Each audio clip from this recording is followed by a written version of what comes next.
جی دیکھو، ایک انہوں نے جو مجھے کہا میں اس میں ایکسپرٹ ہوں.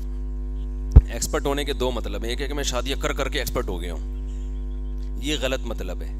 ایک یہ کہ مجھے اس بارے میں شرعی نالج ہے، تو وہ تو سبھی علماء ایکسپرٹ ہیں، ٹھیک ہے نا. تو تجربے کر کے شادیوں کے، وہ تو جب میں نے شادیاں نہیں بھی کی تھی نا، اس وقت بھی میں تجربے تھے میرے. تجربے میں ہی مانا لوگوں کے حالات سے تجربہ ہو گیا تھا. تو وہی ہم نے اپنی زندگی میں بھی وہی چیزیں پائی ہیں. تو ابھی ایک صاحب آئے تھے، وہ کسی کو کیا پتا کس کی بات ہو رہی ہے، بیگم کی شکایتیں یہ یوں کرتی ہے. میں نے کہا بیگم اماں کے ساتھ رہتی ہے. انہوں نے کہا اماں کے ساتھ. میں نے کہا کبھی بھی حل نہیں ہوگا یہ مسئلہ قیامت تک. اماں بہو کی، ساس اور بہو کی لڑائیاں ہوتی ہیں تو وہ نہیں حل ہو سکتی. تو یہ جو مسئلہ ہے نا کہ جلدی شادی کی اسلام نے ترغیب دی ہے. یونیورسٹی میں ان کے پاس کوئی پلان ہی نہیں ہوتا، کریں کیسے، بس مفتی صاحب کا بیان سنا اور کھڑے رہے، اور جہاں کرنا چاہتے ہیں بالآخر دل کے ارماں آنسوؤں میں بہہ گئے. ان کے بچے ہم کو ماموں کہہ گئے. یہ پلاننگ بناتے رہ گئے اور ان کی کہیں اور شادی ہو گئی. اور پھر میں اس کو بڑے اس سے بتاتا ہوں کہ پہلا غم یہ کہ کہیں اور ہو گئی اس کی، دوسرا غم یہ کہ اس کے بچہ بھی ہو گیا، تیسرا غم یہ کہ اس کا بچہ آپ کو ماموں بول رہا ہے. یار تو بہت زیادہ ہو گئی ہے، ٹھیک ہے نا، یہ بہت زیادہ ہو گئی.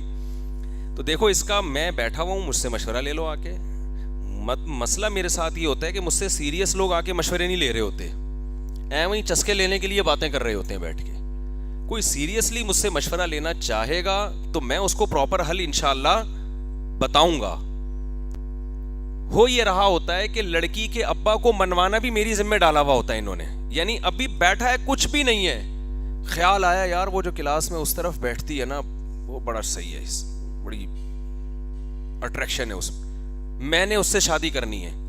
اب یہاں سے آئے گا میرے سے مشورہ لینے کے لیے، میں اس سے شادی کروں کیسے.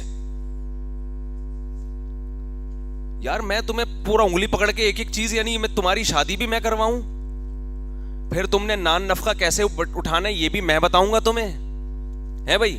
الگ گھر کا انتظام بھی پھر گویا میں تمہارے لیے یہ نہیں ہوتا بھائی. آپ نے میرے پاس اگر مشورہ لینے کے لیے آنا ہے تو اس اسٹیج پہ آنا ہے کہ لڑکی والے راضی ہو چکے ہوں. اب آپ بتاؤ کہ راضی ہونے کے بعد میں نے کیا کرنا ہے، میرے پاس وسائل نہیں ہے. سمجھ میں آ رہی ہے بات کہ نہیں آ رہی ہے؟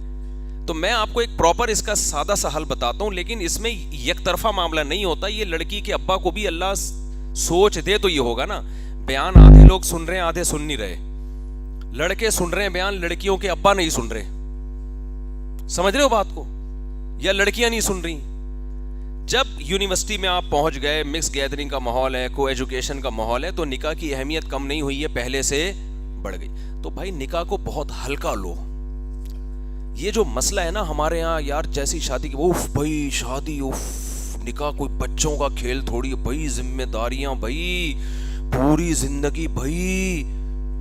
وہ ایسا بنا کے بھائی، پھر لڑکی والے آ رہے ہیں تو لڑکے والے جا رہے ہیں، پھر یہ بھیج رہے ہیں مٹھائی کے ڈبے، پھر 6 مہینے استخارے ہوئی. تو آدمی کہتا ہے یار عذاب ہے یار. میں اگر اپنی شادیوں کے قصے سناؤں آپ کو تو مجھے حیرانگی ہوتی ہے، تمہارا ایک پہ یار اتنا خرچہ نہیں، اتنا ہم نے 3 کر لیے الحمدللہ. اور اللہ کا فضل ہے ہمارے ہر گھر میں اولاد ہے، اور اللہ کا بڑا فضل ہے، اللہ نظر بد سے بچائے. کیونکہ ہم گئے بھائی کرنی ہے کرو، نہیں کرنی پتلی گلی سے نکلو کہیں اور ٹرائی کرنے جاؤ. اتنا نہیں ہمارے پاس ٹائم ہے کہ بیٹھ گئے لڑکی والے آ رہے ہیں تو لڑکے والے جا رہے ہیں، تو ماموں آ رہے ہیں تو چاچو آ رہے ہیں. او بھائی کرنی ہے ٹھیک ہے. میں آپ کے سامنے ہوں، آپ کو اپنے ماہانہ ارننگ بتا دیتا ہوں، رکھنا کہاں ہے یہ میں بتا دیتا ہوں. کرنی ہے بتاؤ ہاں یا نہ میں، مجھے کیا چاہیے جواب. نہیں کرنی ہمارے پاس ٹائم نہیں ہے جاؤ. بہت سے لڑکیاں محتاج ہیں، ان کو کھوپڑی میں بات سمجھ میں آ جائے گی. لیکن آپ نے جب طے کر لیا کہ میں نے ادھر ہی کرنی ہے، یہاں کے علاوہ نہیں کرنی، تو بھائی انسان کو دنیا میں وہ نہیں ملتا جس کی وہ تمنا کرے. اپنا معیار تھوڑا سا نیچے کر دیں. تو اس کو آپ زیادہ ٹینشن والا مسئلہ نہ بنائیں کہ وہ بھائی کیسے. بہت آرام سے نکاح نام ہے گواہوں کی موجودگی میں ایجاب و قبول کا. نکاح نام ہے 2 گواہ سن رہے ہوں، ایجاب و قبول ہو، ٹھیک ہے نا. ویسے بھی تو دوستی تھی نا دونوں کی.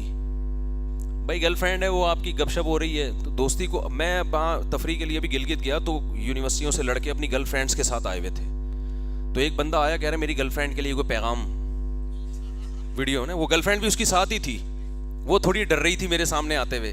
یہ آ گئے مفتی صاحب میری گرل فرینڈ کے لیے کوئی پیغام. میں نے پیغام یہ دیا اس کو کہ اس کو چھوڑ دے فوراً. تو میں نے کہا چھوڑ دے اس کو. یہ میں نے پیغام ریکارڈ کرا. میں نے کہا چھوڑ دو. یہ کون سا طریقہ ہے یار گرل فرینڈ.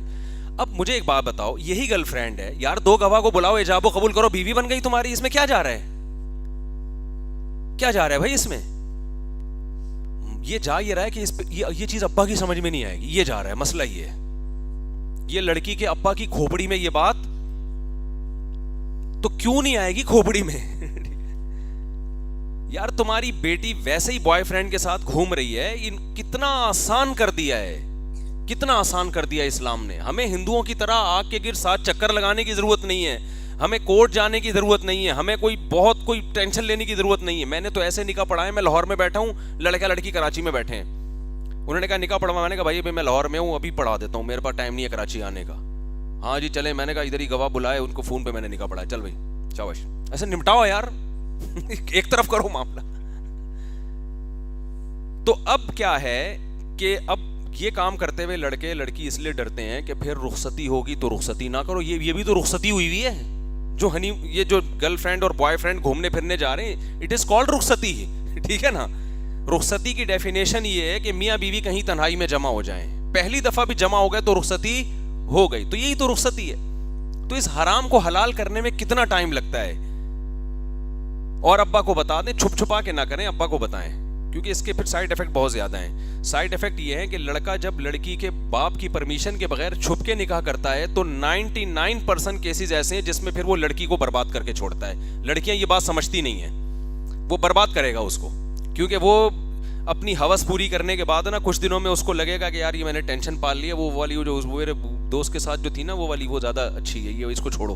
تو وہ اس کا دماغ گھومتا ہے, کیونکہ فیملی انوالو نہیں ہوتی تو وہ لڑکیوں کی زندگی عذاب بنا دیتا ہے. پھر وہ میرے پاس 99% کیسز ایسے آئے ہیں جہاں چھپ کے شادی میں لڑکی برباد ہو, لڑکے کو کچھ نہیں ہوتا. تو اس میں لڑکی کے باپ کو چاہیے کہ جب بیٹی جا ہی رہی ہے کسی بوائے فرینڈ کے ساتھ, بولے یار 2 بول پڑھ کے بیوی بناؤ, جاؤ یار تمہاری امانت. گھر نہیں ہے رہنے کے لیے تو جیسے پہلے میرے پاس رہ رہی تھی ابھی تک رہتی رہے گی, جب گھر ہو جائے گا تو پراپر طریقے سے پھر وہیں جا کے رہ لینا. میں سمجھا پا رہا ہوں اپنی بات؟ ابھی بھی تو رہ ہی رہی ہے نا ابا کے گھر میں, تو شادی کے بعد بھی ابا کے گھر میں رہ لے, اس میں کیا جا رہا ہے؟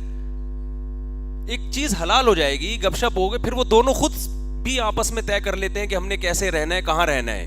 بہت ساری چیزیں نکاح کے بعد سمجھ میں آتی ہیں کہ یار یہ وہ 2 کمروں پہ ہو سکتا ہے رہنے کے لیے ایگری ہو جائے, وہ کہے چلو یار میں آپ کے ابا اماں کے ساتھ رہنے کے لیے ایگری ہوں. تو اتنی بڑی ٹینشن والا کام ہے نہیں جتنا ہمارے معاشرے نے اس کو سمجھ لیا ہے.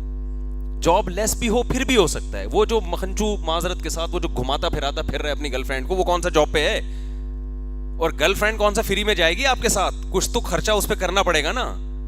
تو میں آپ کو حلفیہ کہہ سکتا ہوں کہ گرل فرینڈ پہ خرچہ جتنا ہمارے معاشرے میں ہو رہا ہے وہ بیوی کے خرچے سے بہرحال کم ہے. سمجھتے ہو؟ جو ہمارے معاشرے میں ہو رہا ہے, گوروں کے یہاں تو گرل فرینڈ پہ بھی 1 روپیہ خرچ نہیں کرتے. اور کچھ وقت کے بعد یہی ہوگا جب یہ کلچر زیادہ بڑھے گا, تو کیونکہ جیسے صرف مرد کی مجبوری نہیں ہے, عورت کی مجبوری بھی مرد ہے, اس کو بھی ایک عدد بندہ چاہیے. تو نتیجہ یہ نکلے گا کہ وہ فری میں پھر یہ لڑکیوں پہ جو خرچ ہو رہا ہے وہ بھی ختم ہو جائے گا معاملہ. تو یہ سب نقصان فیوچر میں عورت کو ہونے والا ہے. تو نکاح کو آسان بنا دو یار. ادھر میں تو ایک ہول سیل کے حساب سے نکاح پڑھا رہا ہوں آج کل, ایک ٹائم پہ 4 نکاح 5 نکاح, چل بھائی. کل میں نے 2 نکاح پڑھائے خطبے کے ساتھ, تیسرا دولہا لیٹ پہنچا. میں نے کہا پرانا والا خطبہ تمہیں گفٹ مبارک, اب میں نیا سرے سے خطبہ نہیں پڑھ رہا. وہ یار ہم لوگ آئے, میں نے کہا بھائی بس ایجاب و قبول کرا, کہہ رہے ہیں وہ خطبہ ہی نہیں ہوا. میں نے کہا وہ جو ابھی ہوا ہے نا وہ والا تمہارا ہو گیا. خیر پھر زیادہ وہ بیچارے ڈر گئے, میں نے پھر ایک اور خطبہ پڑھ دیا, ورنہ وہ گھبرا گئے نا, پتہ نہیں کیا ہو رہا ہے. تو آسان بناؤ یار. لیکن یہ باتیں سمجھدار لوگوں کی سمجھ میں آئیں گی. جو ہم لوگ جو رسومات کے بندھے ہوئے لوگ ہیں نا, ان کو یہ چیزیں سمجھ میں نہیں آئیں گی. آسان بناؤ, ہلکا کرو نکاح کو, بہت آسان. گرل فرینڈ کو چھوڑ دو, اسے بولو یار نکاح پڑھو بس. اور باپ کو چاہیے وہ راضی ہو جائے. جب تمہاری بیٹی کسی سے گپ شپ لگا رہی ہے تو بولو بیٹا اس کو نکاح کر لو اس سے. باپ کو تو خود چاہیے نا یہ کام کرے.